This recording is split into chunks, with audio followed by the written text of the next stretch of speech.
Thank you very much, everybody. What a great song that is, but we'll cut it a little short because we have some business to discuss. What a group of smart ones we have in front of me today. That's about as good as it comes up here, the brain power, the greatest power of them all, the brain power. Well, I'm thrilled to be here with so many tech leaders and luminaries as we take historic action to reassert the future which belongs to America, always has belonged to America. We just lost sight of it on occasion. And I just want to start by stating that we've just concluded our big trade deal with Japan and numerous other countries in addition, as you know. But on the Japan deal, because it was literally just signed, letter was just signed, it gives us a sort of signing bonus. So I'll bring it into sports talk, a signing bonus. Like you have signing bonuses too, I understand. Getting a lot of money, 100 million, that's not bad.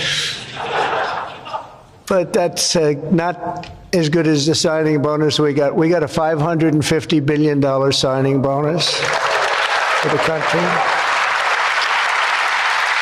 We had the tariff at 25%. As you know, we had a tariff at 25%. And these are great people that we negotiated with, but we agreed to reduce it to 15 based on the fact that Japan has agreed for the first time ever to open up its country to trade so that all of our American businesses and business geniuses, including many in this room, can go out and do business openly and freely in Japan, a very rich and prosperous and profitable and wonderful country, frankly. And we will pay a zero tariff as we do business in Japan. So we're paying zero, they're paying 15. We're getting $550 billion. And to be exact, it's 90% of that, but we control the whole lot of it. And it's really been great.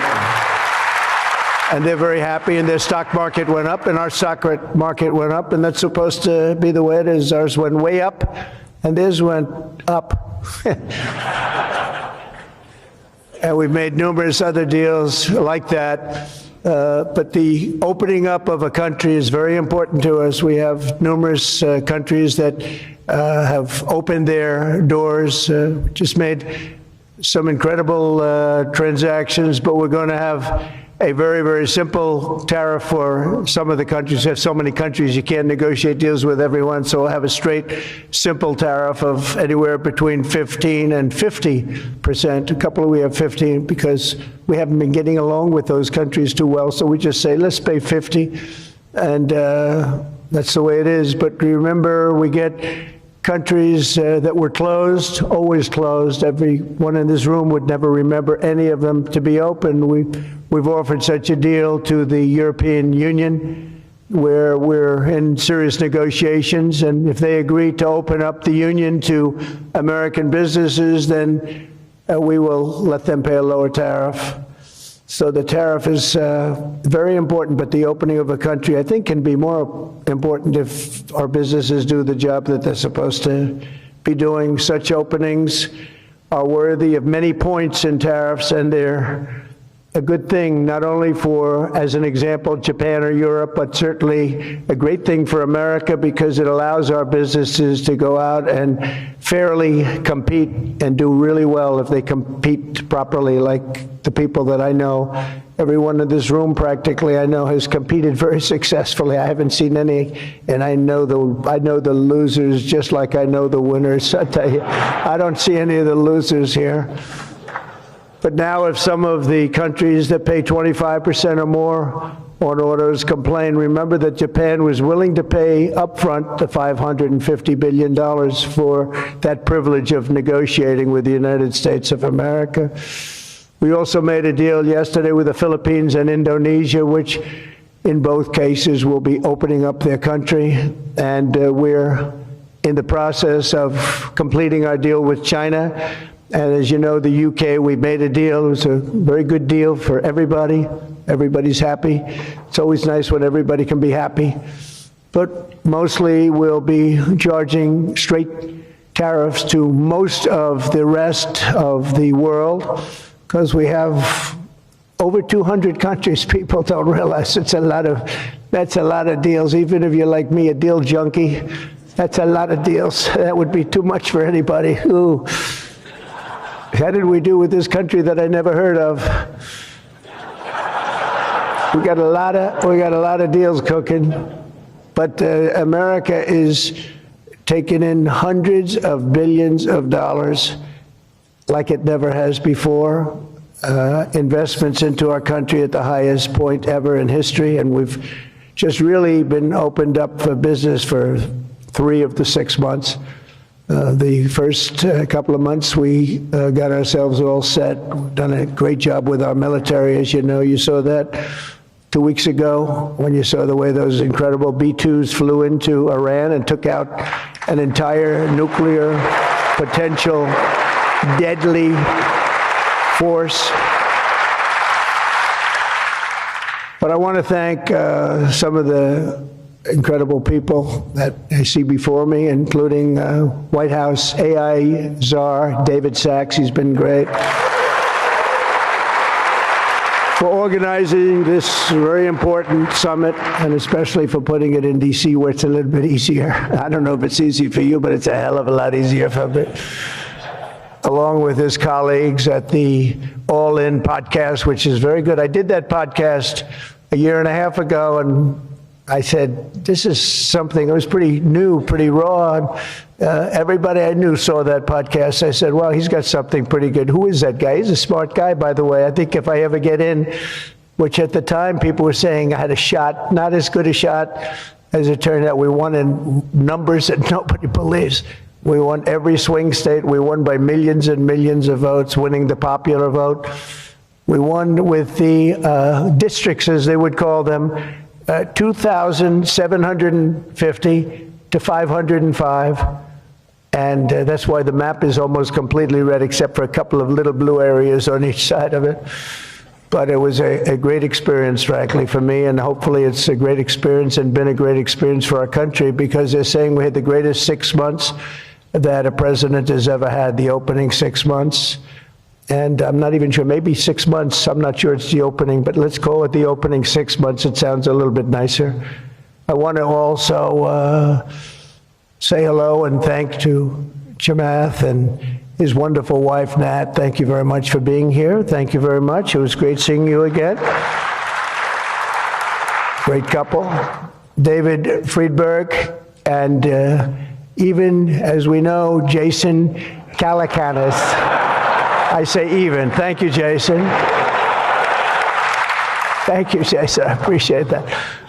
Yeah, he's a good person. Thanks as well to the Hill and Valley Forum and our future Undersecretary of State, Jacob Hellberg. Good work. Good. Stand up, Jason. Good. I met him a year and a half ago, and I was very impressed. I said, let's bring him in. We bring in a lot of smart people. And David's been unbelievable as the job he's doing. Along with Secretaries Doug Burgum, who's been incredible. Doug? Thank you. Thank you, Doug. Great job. He's producing low-cost energy. We're down to $64. I want to get it down a little bit further if we can. I don't know if the oil companies love that or not, but we want to have very inexpensive electricity so that you can power up the plants, because you need more electricity than any human beings ever in the history of the world. When I heard what you really need, I said, you got to be kidding. Double what we produce right now for everything, right? I don't know, you're going to... Jensen, you're going to have to explain that to me someday, why they need so damn much. Couldn't you do with a little bit less? My father always used to say, turn off the lights, son. But you guys are turning up the lights. I want to thank Howard Lutnick for doing a terrific job. He was involved in the big deal that we just completed with Japan. Howard, wherever you are, Howard. Where is Howard? Hi, Howard. Great job you did. Appreciate it. Really, that was an interesting negotiation, wasn't it? These are tough people. These are good negotiators, I will tell you, Japan. But they love their country, and they do what's right for their country. I want to thank Chris Wright, if Chris is around. Chris is here because he's helping with the tremendous energy success that we're having tremendous energy success. We're the biggest. We have more energy than anybody else in the world. Nobody knew that until I came along, but we have more energy than anybody else in the world. We're making incredible deals on energy, including deals in Alaska. Well, we that's the mother lode, that's the big one, and we're making deals with various Asian countries that need it, and it's actually hard to believe, you don't think of it, but Asia is very close to Alaska, relatively speaking. It's not the closest, but it is pretty much the closest when it comes to oil and gas and energy, and we're making some incredible deals, and I want to thank Chris. Chris is fantastic, works in partnership really with this gentleman who's the head of all of, you've got the land and he's got the energy, right? But they formed a great partnership, Doug. So that's one of the greatest partnerships I've seen in a long time. They work hand in hand and they have done a great job. Administrators, Kelly Loeffler, I think, is here. Kelly, thank you very much. Hi, Kelly. Thank Kelly. And probably the most important man in the room, and I say it in all sincerity, more important than Doug and Chris and all that energy they're producing. He's a man that produces fast permits on the environmental impact statements. He gets them done. I said, Lee, you have 1 week for nuclear, and you have a couple of days for oil and gas, okay, for the approvals. And we kid, but you know, he really is. He's knocking them out fast. He's knocked out a lot. A lot of you guys have started your plants already, and you've already had your approvals. So where's Lee Zeldin? Is he here? He is so great. This guy, he is so great. That's why he has a slightly better seat than I gave to Doug, you see? Nah, he's doing a fantastic job in a lot of ways, but he's doing a great job, and he's getting fast permits, and safe and good and everything else, but he's moving them along rapidly, already given some. And, you know, one of the most exciting things we'll talk about in a second is the fact that you're going to build your own electric producing plants when you build whatever you're building, and it's different things, including automobile factories, which are going up all over the place. You'll see them starting soon. They're moving into our country because of the tariffs, because they don't want to pay the tariffs. They're moving into our country at a record speed. But the ability to build your own electric plant, not having to rely on a 100-year-plus old grid, and then if you have electric capacity extra, you're going to sell it into the grid, make some money, but you'll sell it right back into the grid. Director of the Office of Science and Technology Policy, Michael Kratsios. Michael, thank you very much. Thank you, Michael. As well, it's supposed to be taking a vote right now. Big vote, Senator Ted Cruz. Is Senator Cruz here? Oh, look at my senator. Why aren't you voting? I think we lost David McCormick, who's voting. So is David here? Because you're supposed to be voting, Ted. I don't know. I'll tell you what, this man works hard. Ted works hard, and he works good. And a very special thanks to some of the top industry leaders here, including somebody that's amazing. I said, look, we'll break this guy up. This is before I learned the facts of life. I said, we'll break him up. They said, don't say, it's very hard. I said, why? I said, what percentages of the market does he have? Sir, he has 100%. I said, who the hell is he? What's his name? His name is Jensen Huang, NVIDIA. I said, what the hell is NVIDIA? I've never heard of it before. He said, you don't want to know about it, sir. I figured we could go in and we could sort of break him up a little bit, get him a little competition. And I found out it's not easy in that business. I said, supposing we put the greatest minds together, they work hand in hand for a couple of years. He said, no, it would take at least 10 years to catch him if he ran NVIDIA totally incompetently from now on. So I said, all right, let's go on to the next one. And then I got to know Jensen, and now I see why. Jensen, will you stand up? What a job. What a job you've done. Man. Great, he's a great guy too. Lisa Su of AMD. Lisa? Thank you, congratulations, great job. Sham Stanikar of Palantir, we buy a lot of things from Palantir. Where are you? Are we paying our bills? I think so. We just made a deal with the European Union where they're going to pay the United States of America 100% of the cost of all military equipment. They're going to ship it to the European Union, and then they'll distribute it, and much of it will go to Ukraine. It's been a long time since you've heard those words, because we're in for $350 billion.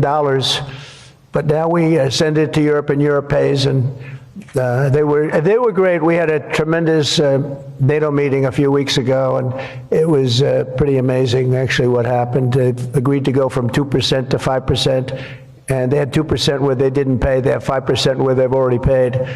That's a big difference. That's trillions of dollars, actually, trillions. But they're going to spend that money in the United States with our defense companies, and we're going to send it to them, and they'll distribute the equipment that we send. So that's the way it should have been 3 years ago, frankly. And Jeff Sprecher, the other half of that incredible family, is he here? Is he here? He's a fantastic guy, international, intercontinental exchange, and he's been a friend of mine for a long time, the husband of Kelly, who's really doing a good job. You are really doing a good job. Small business, which is actually big business if you add it all up, right? It's probably the biggest bank there is, but they call it small business, and she's done a fantastic job. Thanks, Kel. Say hello to Jeff. As we gather this afternoon, we're still in the earliest days of one of the most important technological revolutions in the history of the world. Around the globe, everyone is talking about artificial intelligence. I find that too. Artificial, I can't stand it. I don't even like the name. You know, I don't like anything that's artificial. So could we straighten that out, please? We should change the name. I actually mean that. I don't like the name artificial anything, because it's not artificial. It's genius. It's pure genius. And its potential to transform every type of human endeavor and domain of human knowledge, from medicine to manufacturing to warfare and national defense. Whether we like it or not, we're suddenly engaged in a fast-paced competition to build and define this groundbreaking technology that will determine so much about the future of civilization itself, because of the genius and creativity of Silicon Valley. And it is incredible genius. Without question, the most brilliant place anywhere on earth. America is the country that started the AI race. And as President of the United States, I'm here today to declare that America is going to win it. We're going to work hard. We're going to win it.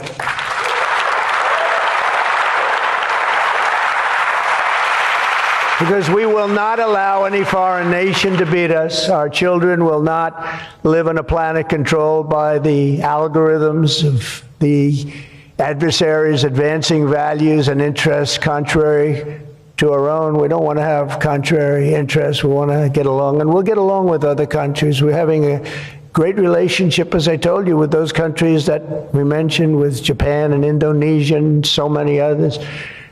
The European Union, we're getting along very well with China. A lot of respect for President Xi. We have a great relationship, and we'll see how it all works out. But we're getting along with countries it's really been pretty amazing, I will say that, and it's a good thing. It's a good thing, not a bad thing.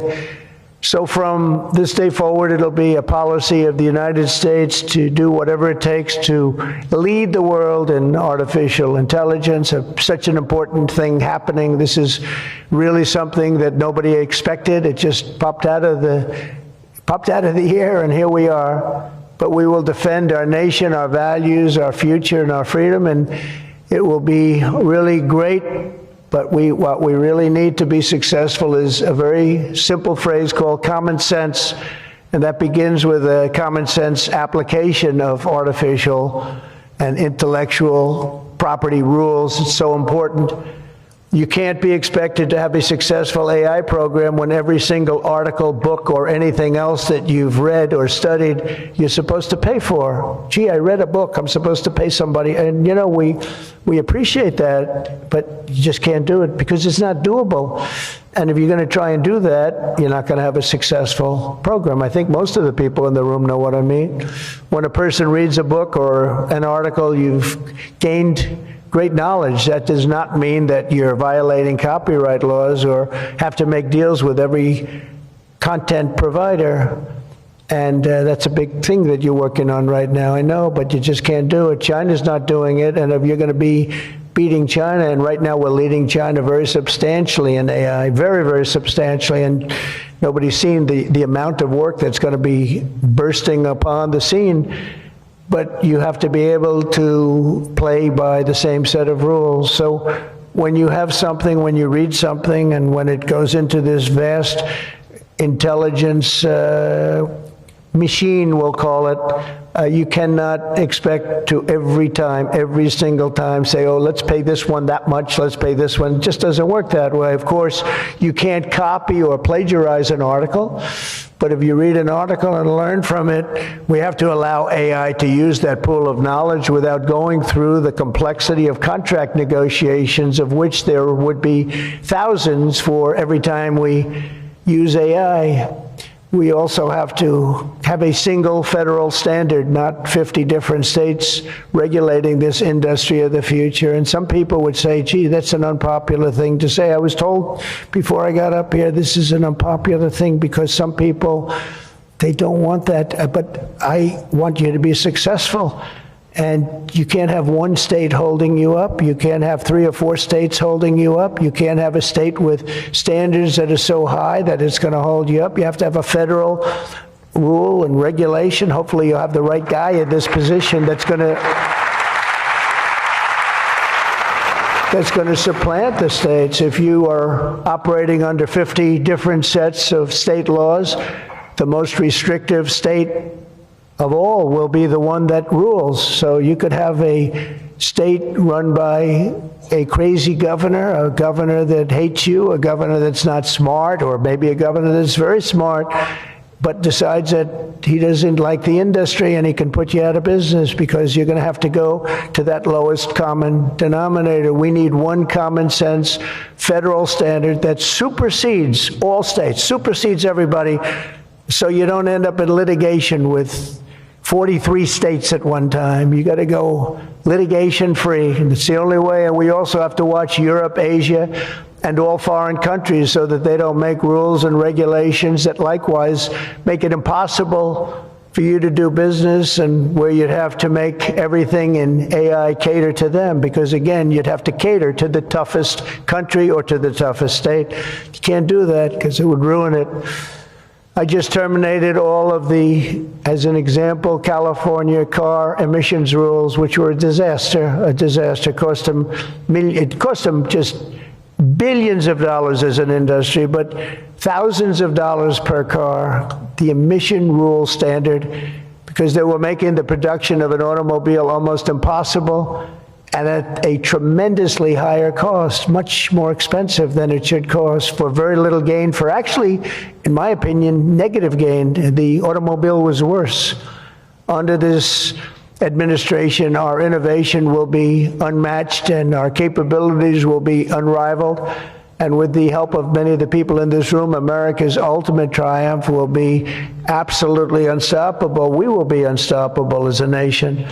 Again, we're way ahead and we want to stay that way. We can't let individual smaller units stop it, because that's the only thing that can stop it and can really mess it up. As with any such breakthrough, this technology brings the potential for bad as well as for good, for peril as well as for progress. But the daunting power of AI is it's not going to be a reason for retreat from this new frontier. On the contrary, it is the more reason we must ensure it is pioneered first and best. We have to have the best, the first pioneer. We are the best and the first pioneers, and we're going to be really putting a nation that we love, America, we're going to be putting it first. I have an expression, America first, make America great again. A lot of great expressions, but they're all so true. We're going to make America great again. We're going to make this industry absolutely the top, because right now it's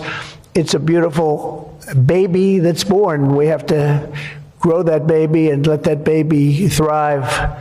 And we can't stop it. We can't stop it with politics. We can't stop it with foolish rules and even stupid rules.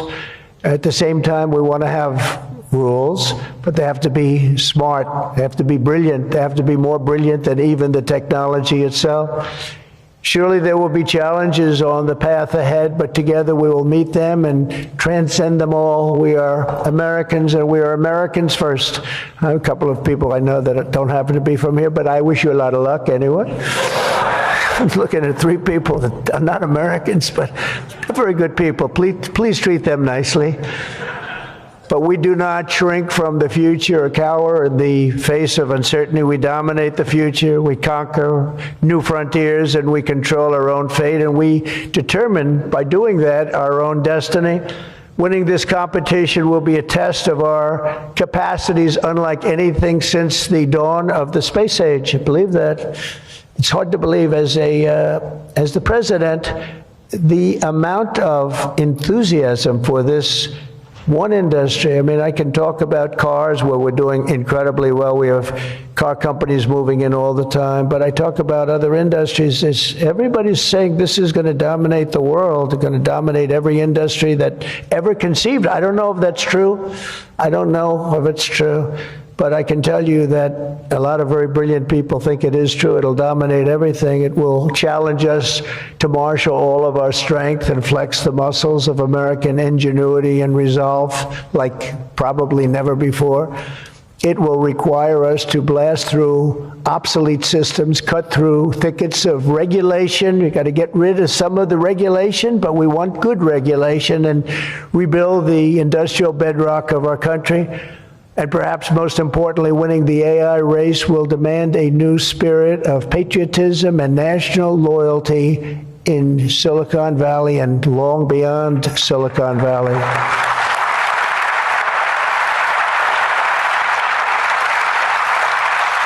For too long, much of our tech industry pursued a radical globalism that left millions of Americans feeling distrustful and betrayed. And you know that. Everybody knows that. Everybody in this room certainly does. Many of our largest tech companies have reaped the blessings of American freedom while building their factories in China, hiring workers in India, and slashing profits in Ireland. You know that. All the while dismissing and even censoring their fellow citizens right here at home. Under President Trump, those days are over. We need U.S. technology companies to be all in for America. We want you to put America first. You have to do that. That's all we ask. That's all we ask. To partner with our tech geniuses in achieving this vision, today we're releasing the White House AI Action Plan. Big stuff. We're signing it right after this. In fact, I see it sitting right there. Maybe I should just sign it right now. Who the hell has to make the rest of this speech, right? But here are the pillars of the strategy. First, my administration will use every tool at our disposal to ensure that the United States can build and maintain the largest, most powerful, and most advanced AI infrastructure anywhere on the planet.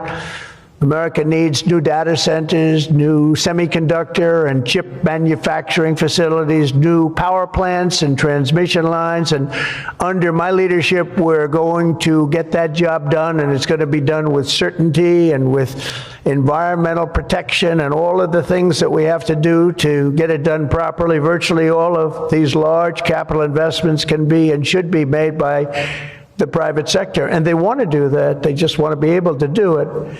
But for that reason, America must once again be a country where innovators are rewarded with a green light, not strangled with red tape so they can't move, so they can't breathe, and that's not going to happen. You're going to see things that you've never seen in this country before.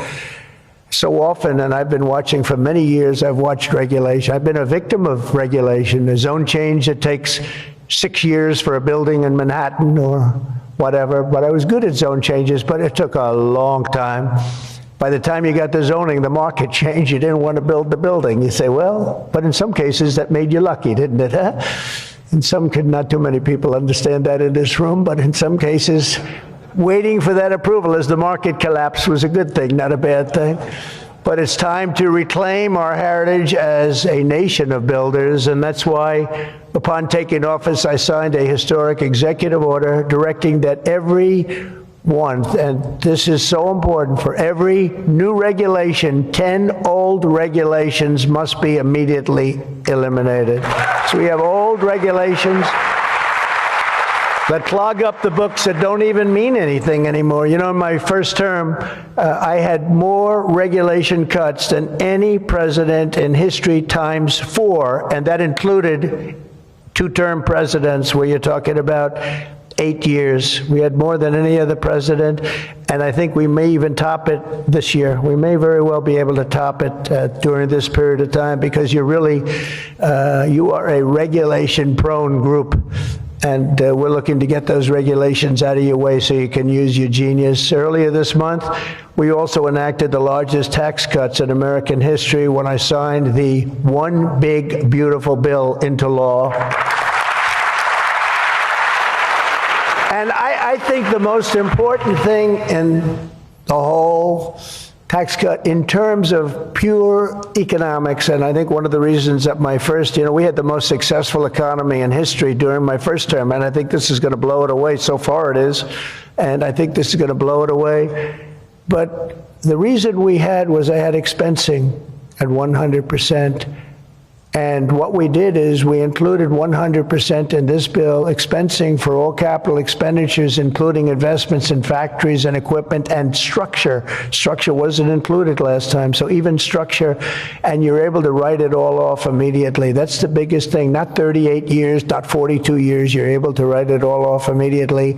And this time we've made it for 10 years, not for 1 year. We've made it for 10 years, so you have a much longer period, but I'd say get out and take advantage of it. I think that's one of the reasons that we had such an incredible success with the first tax cuts. And one of the things that this bill does is it extends the first tax cuts and makes them permanent. And in addition to that, we were granted other taxes, like no tax on tips, no tax on Social Security, no tax on overtime. A lot of great things. One of the things that I mentioned, not so pertinent here, but if you're in the automobile business, it's pertinent. I said, why is it that people like us always are looking for expenses and deductions, and people that buy automobiles that really have to go out and borrow money to buy a car, why aren't they allowed to deduct the interest on their loan to buy a car from their income tax? And we got it approved. We got it approved, and that is such a big thing. And I think that's going to be such a big thing for the automobile industry. We're going to be making more cars. Within a few years, we're going to be making more cars that we made in the very beginning, in the super prime. We lost almost 50% of our automobile business to Mexico, Canada, and various other places, as you know, in Europe and in Asia. And now we're getting it back. We're getting it back in record numbers, and I think we're going to be topping any amount. In a few years, we'll be making more automobiles than we've ever made in the history of our country, including what I call prime time.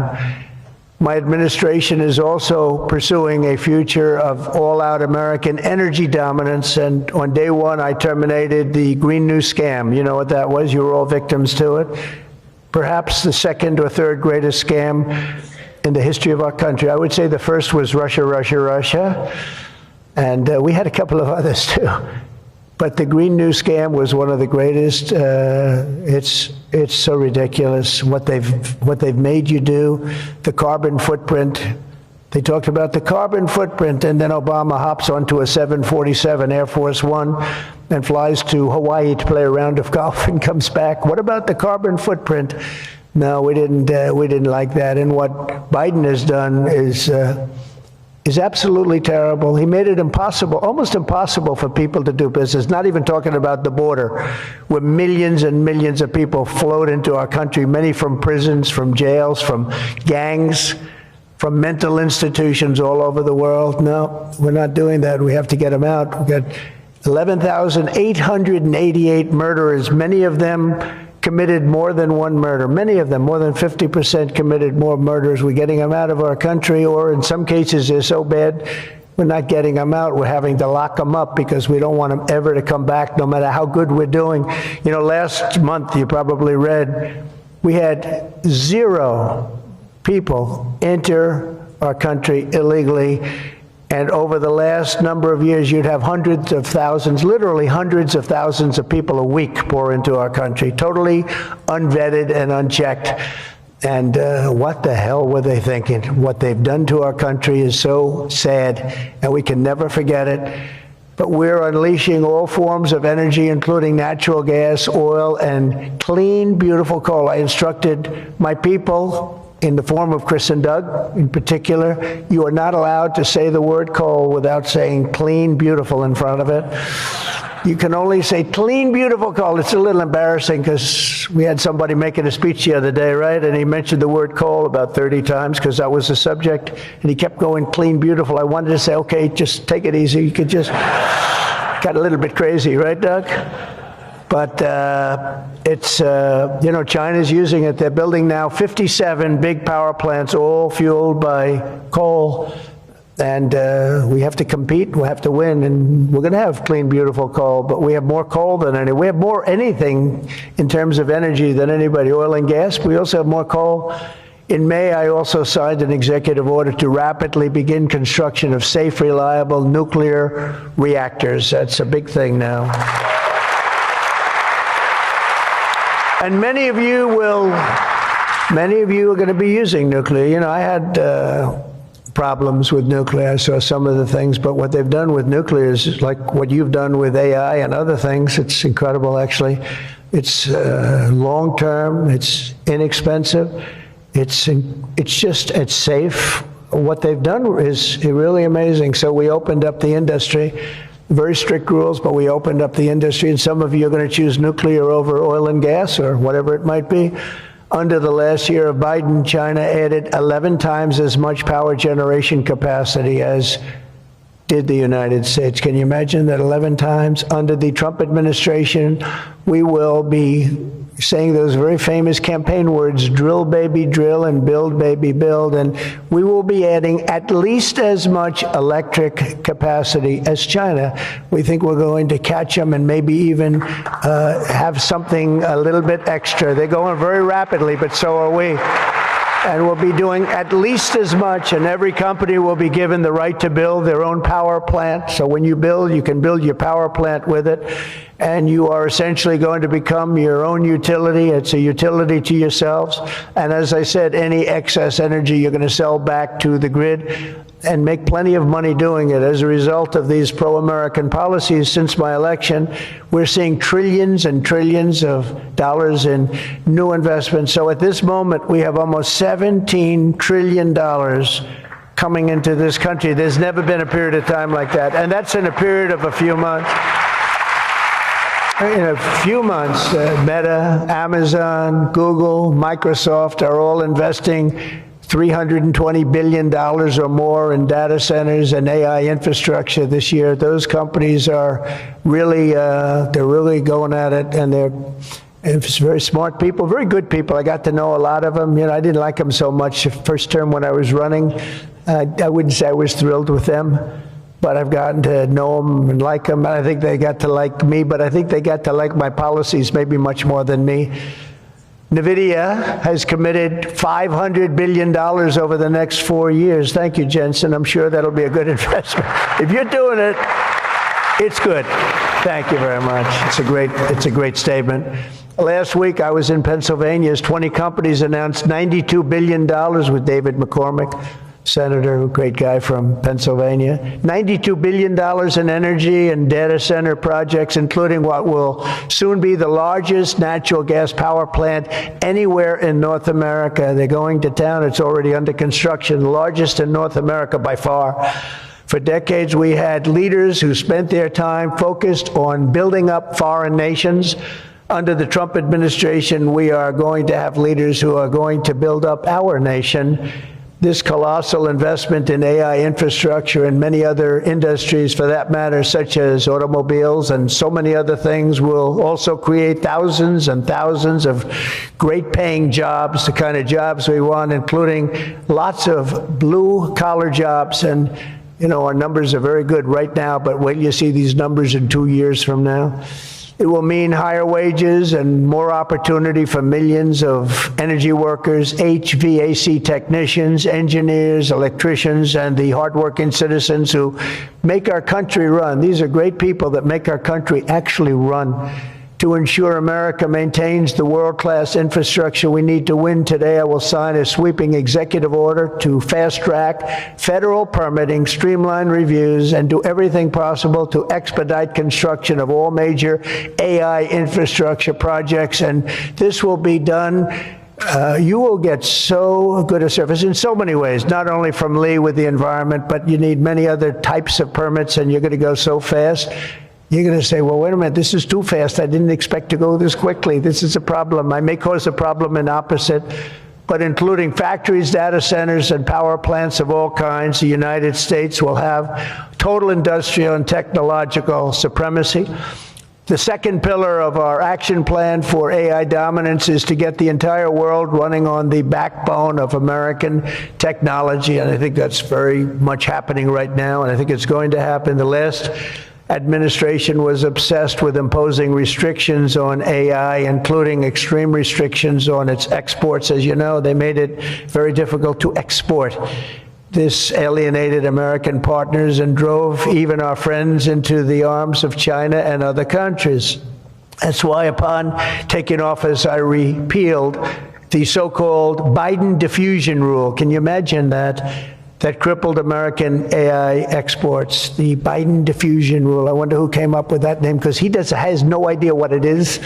He had no idea what it was. He came up with a rule. I wonder who drew that one. I wonder, was that signed by the AutoPen, I think, because they went to him and said, we're going to do a diffusion rule. Mr. President, what? What? It's okay, the AutoPen will take care of it.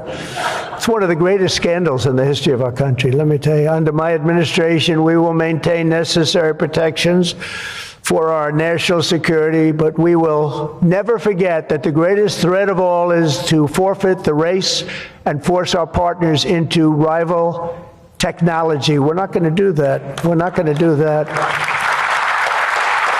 Okay? Not going to let that happen. That could be the end. When I traveled to the Middle East in May, every leader I met was thrilled to do business with American tech firms and with America, and they were all thrilled to meet me, believe it or not. It's hard to believe, isn't it? But they were. By the way, the most powerful woman in the world is here today. Susie Wiles, stand up, please. Susie Wiles,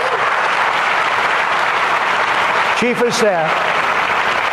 She can take out a country with a mere phone call. No, they just voted her the most powerful woman anywhere in the world. She might be the most powerful person in the world, I think. But she's done hasn't she done a good job, though, huh? Good. But we're going to come home with trillions and trillions of dollars in deals, and that's the way it is. But the King of Saudi Arabia, met three great leaders. I went to three countries predominantly. King of Saudi Arabia said, and I can say that Qatar and UAE, the leaders, brilliant guys, great people, they said the same thing. They said, you know what, that 1 year ago, your country was dead. It was a dead country. They were looking at China, they were looking at other places, but you had a dead country. And today, Mr. President, you have the hottest country anywhere in the world. They said that, and they meant it so strongly. And when I went to NATO 2 weeks ago, where we made the deal where they pay 5% instead of 2%, they said the same exact thing. They said, boy, I tell you what a difference it is. It's a year ago, you people were dead. We didn't think you were going to make it as a country. Today, you're the hottest country in the world. They all said it. All those leaders said it, 30 of them. So today I'm signing another major executive order that will turn America into an AI export powerhouse. Under this order, Secretary Lutnick and Secretary Marco Rubio's doing a great job as Secretary of State, will work to rapidly expand American AI exports of all kinds, from chips to software to data storage of all kinds. And that's very important. That's going to give you the freedom to do what you want to do. And third, once and for all, we are getting rid of woke. Is that okay? Because I know you had to hire all woke people. I heard you had to hire all woke people under some of these things. How about the chips, where they give you the chip nonsense, where they give you billions of dollars if you only build a chip company?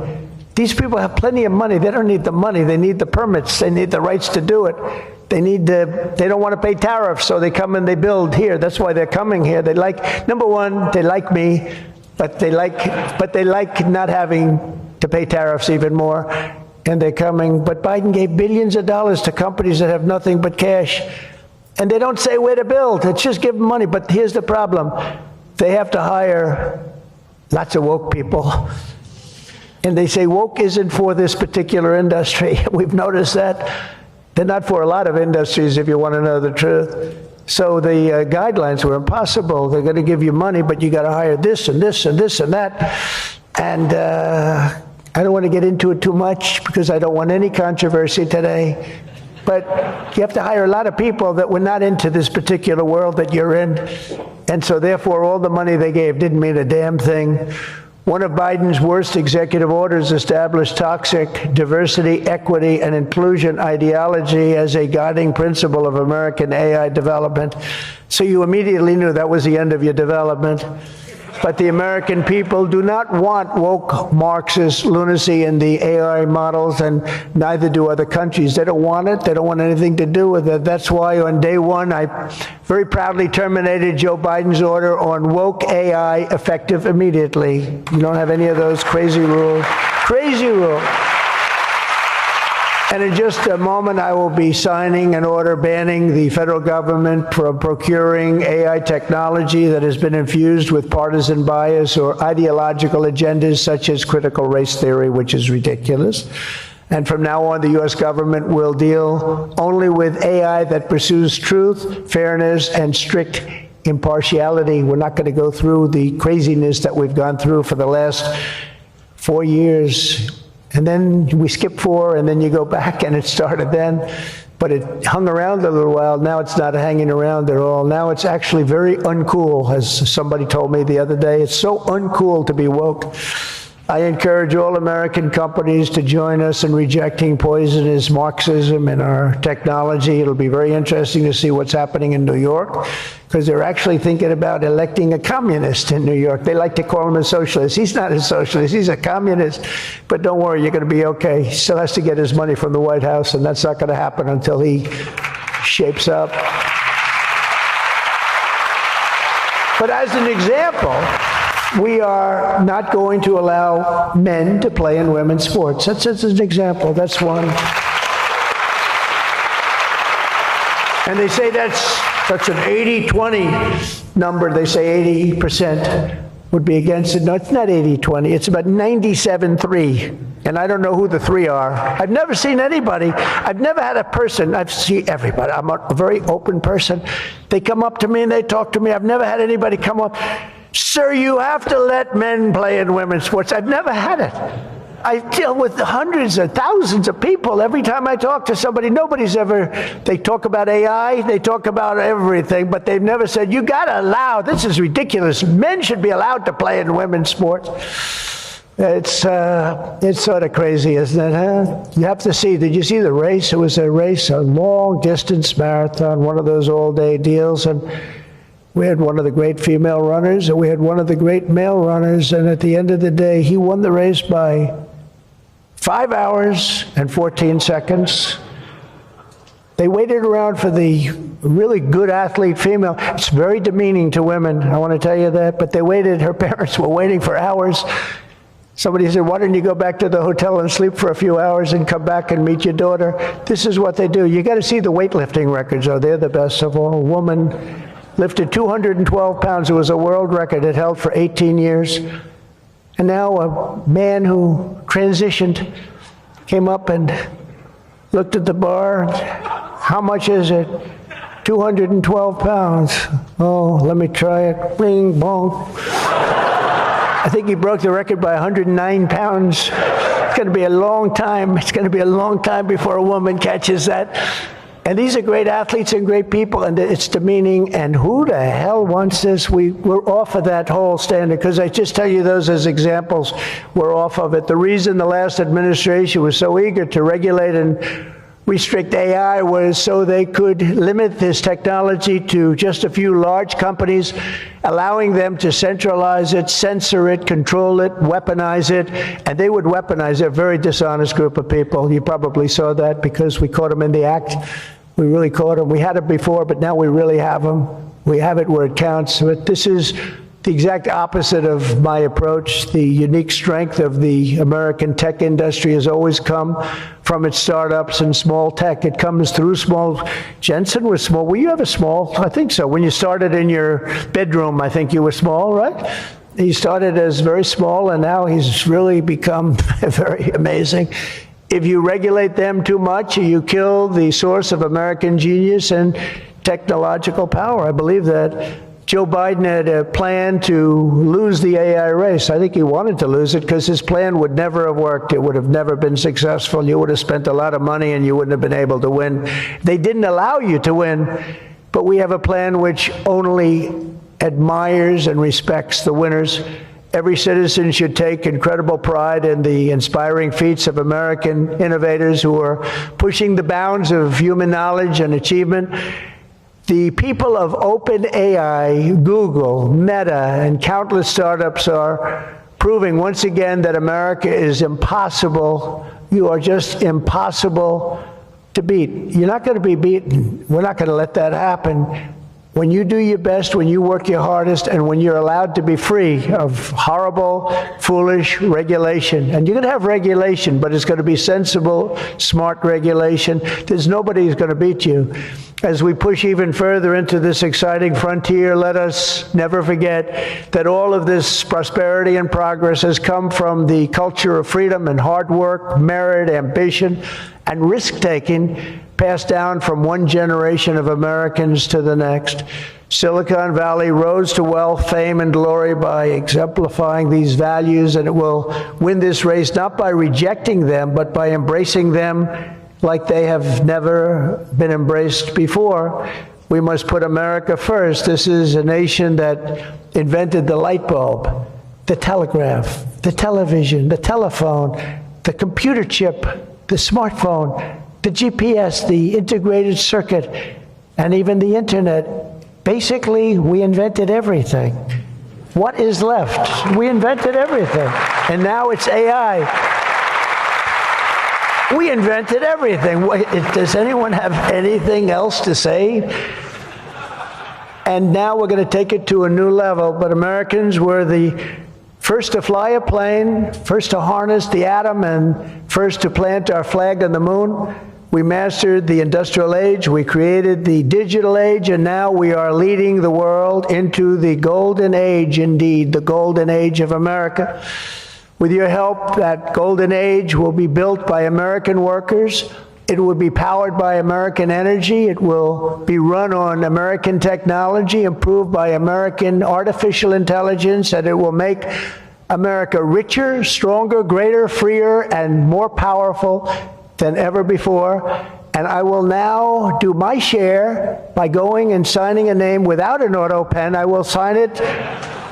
If we had one, I wouldn't use it anyway, but we will sign it auto pen free, and we will say, Donald J. Trump, God bless America, and God bless you, and good luck, because the race has just begun, and you're going to win it. Thank you very much, everybody.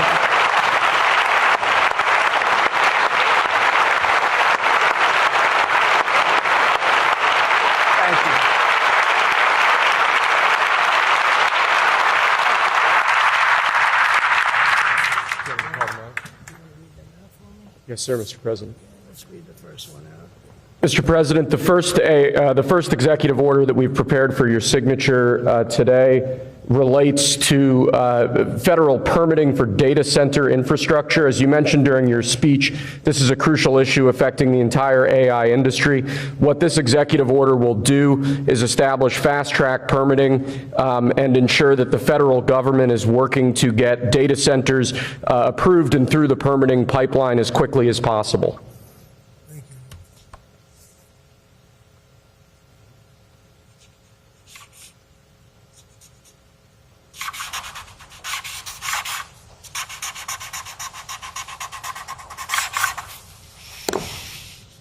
Okay.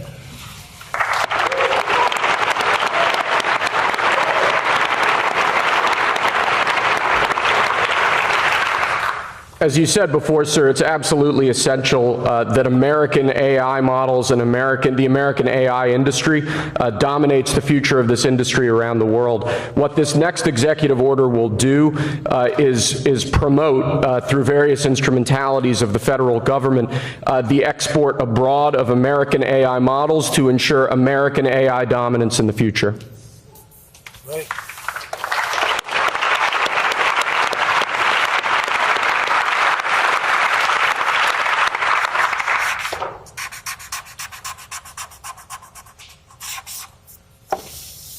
Okay.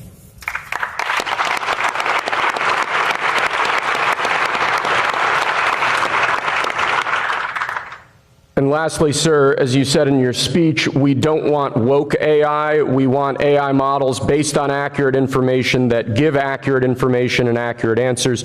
This executive order will ensure that when the federal government procures or promotes different AI models, that those AI models are ideologically neutral, that they don't embrace wokeism and critical race theory and all of these terrible theories that have done so much damage to our country.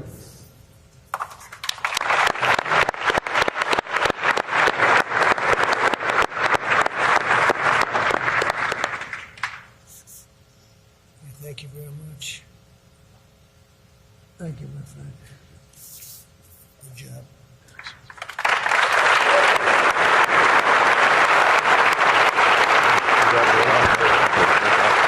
Thank you, everybody. Thank you very much, everybody. Good luck. Good luck.